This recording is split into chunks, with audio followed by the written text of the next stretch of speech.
We're going to start right out with Robert Michaels, Dr. Robert Michaels, Dr. Bob, right?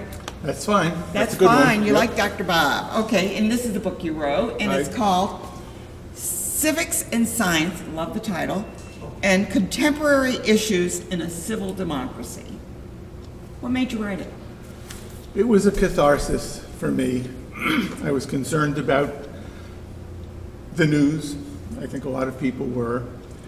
And, you know, I was concerned about our democracy, not about politics. Yeah, you tried to keep that separate. This is a nonpartisan book. Mm-hmm. That doesn't mean it's non-judgmental. It puts certain things on trial. I don't want to focus on particular individuals. Mm-hmm. It focuses on the electorate. It focuses on people voting, I think, against their own interests, especially their interests in preserving and protecting our democracy. I think we found with this past election, it was like a single issue that they voted on, and it had nothing to do with democracy. Well, I think democracy was on the ballot as well. Of course it was. It was. And yesterday we had a result in Georgia, which, again, is not the subject of my book. But it's very interesting because Georgia is a perfect example of what is the subject of my book. And that is the division of our country into nearly equal segments. Which is surprising. Which, number one, it might be surprising. And I don't actually mind people disagreeing with each other. I don't mind divisions. Yeah. But what I am upset about is when those divisions produce a lack of respect, produce violence, produce denial, and produce movements that are anti-democratic and that are a threat to almost everyone out there, because almost everyone out there falls into a category. Yeah. Appreciates their democracy, and maybe they don't realize to what extent it's at risk. I'm not a psychologist. There's a lot of things I'm not. We saw what happened in Germany. We saw that, and we saw some similarities in this country. Very similar. I'm not, trying to extrapolate too far there either. What I am suggesting is that we need something that this book provides, I think, uniquely.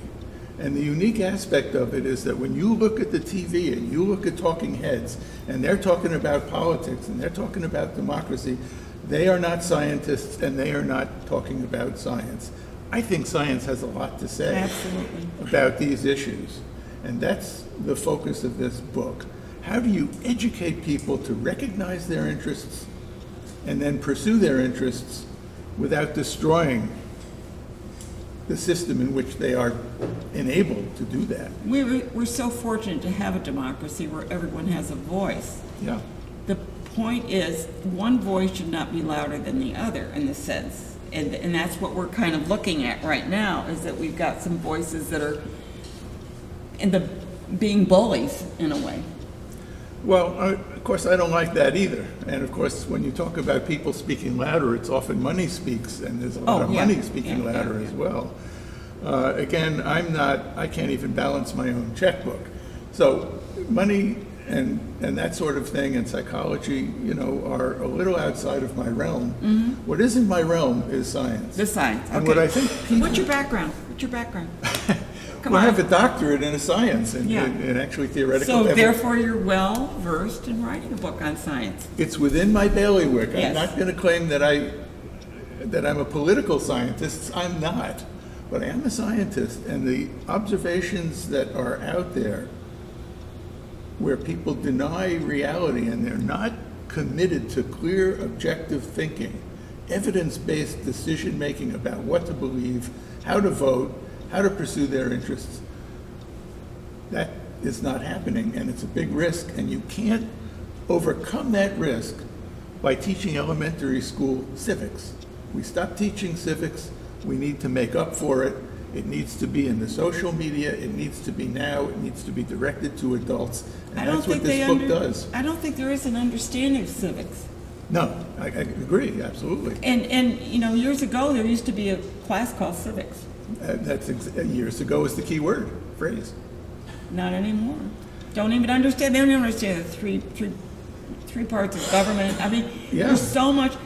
And it was so funny because what really made me laugh was somebody said, well, you know why, and I'm going to get political, why Obama didn't run against Trump is because he knew he would lose. And I said, Obama couldn't run again because he'd already run 2 terms. Right. So my point, and I say that only, and it could be any election, but my point is that they don't even understand the basics of how we elect people and what their terms are or anything like that.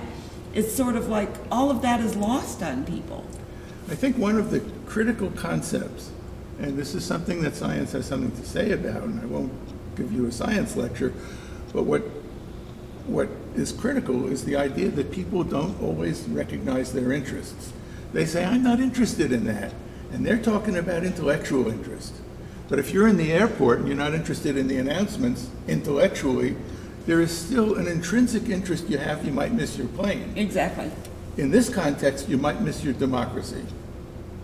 Yeah. And like I said, there's a lot of people that don't care about anything else. I mean, we've seen this in, like you mentioned, Georgia. It's like, well, he's just a good football player. He was really good at that, so we got to support him.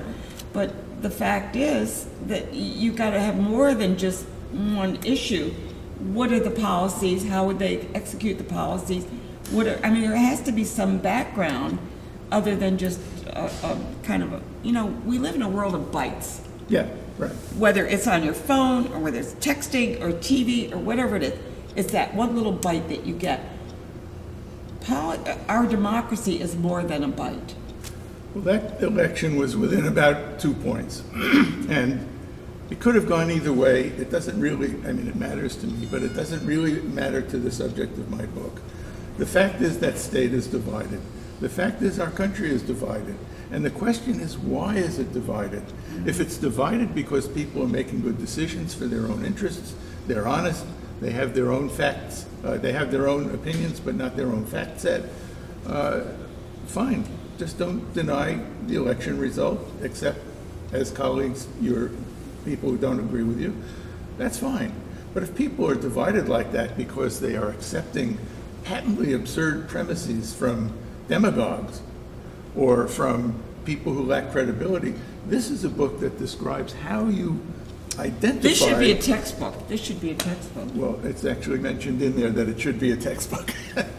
This should be a textbook. It really should, and every kid that is in high school or college should read this.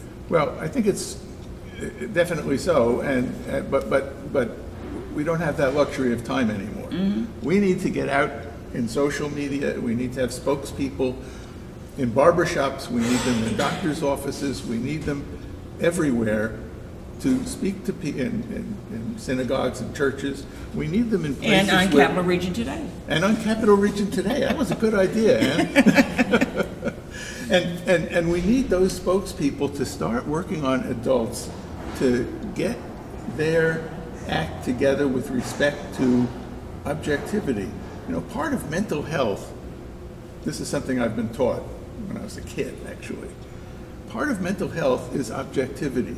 You see yourself as others see you. You are not biased. You have an actual reality in mind. And when people don't have that, it makes a psychological burden on them, number one. It's a political burden on our democracy. And what we need is evidence-based, a commitment to evidence-based beliefs and evidence-based decision-making. And that is where science has a lot to say. And can I add that science is not just me looking through a microscope as on the cover of that book. Yeah, that's him. Looking at cells and things that may seem a little out of touch with reality. Science is the very basic fundamental concept of how we think to create a picture of our universe, of our world, that is accurate. And it's very adaptive for us to do that because it can actually cost your life if you don't. And you can see I'm wearing a mask here. I'm not wearing it for the show, but this is part of evidence-based decision making. Exactly. You see it, by the way, on the talking heads about pandemic management, by the way, but not about these democracy types of issues, and that's Well, you're missing. spreading the word, and if you want to get the book, it's available on Amazon. And Kindle is real cheap. You can get it. Yeah, get This it on one is Kindle. expensive at 20 Yeah. bucks or so, but the Kindle one is only less than $5 or something Yeah, like that. and it's important that we need to spread the word, and thank you so much for Well, thank being you, here Ann. This is a today. Yeah. pleasure to be Yeah. here again and Yeah, to see thanks. you again, and We'll see you, and happy Hanukkah. to you too. Yes, good, thank you.